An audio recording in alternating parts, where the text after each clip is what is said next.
All right, we're wrapping up with our final position, and this one is going to require you to just find something laying around the house. Typically, a lot of our clients, they'll have a piece of wood or an old textbook or something like that. We just use a 2-inch piece of milled wood. Nothing super special about it. Really what you're looking for, though, is something that is a couple inches tall and totally firm, okay? No squish to it. If you add something to the top to make it softer, that's okay. Maybe like a hand towel or something just to soften a firm edge. But really, the implement itself should be totally dense if we're going to create a good effect in the joint that we're trying to work here. So what we're actually going to do with this position is we've kind of wrapped all the way back around the pelvis and we're finishing on the spine. So we started on the spine with side glide. We're actually finishing on the spine, but this is actually going to address more of what is called flexion or extension. Now, flexion is bending forwards, extension is bending backwards.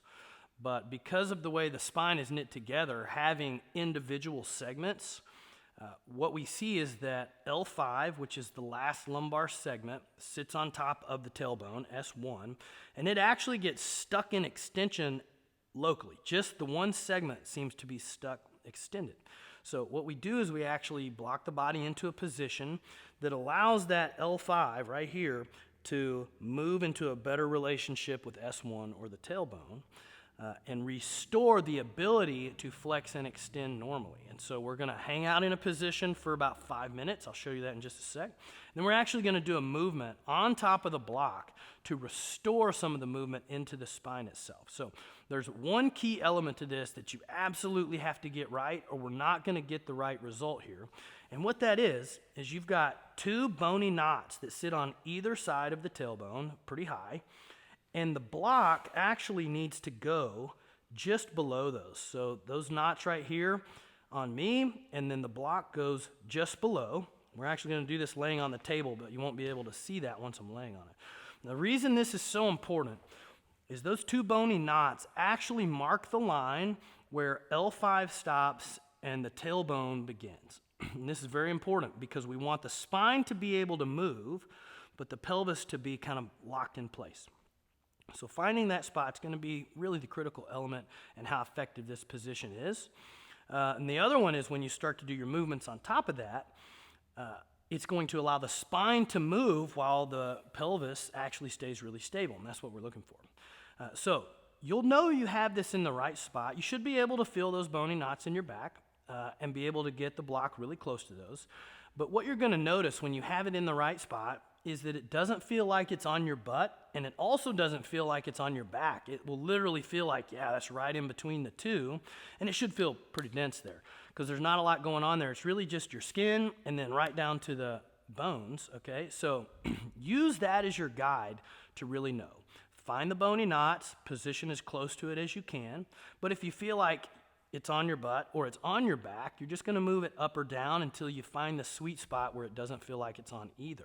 And you can be pretty confident you're in the right spot there. So what this looks like for most people at home is actually maybe laying on the floor, putting the legs up in a recliner or chair or on the couch.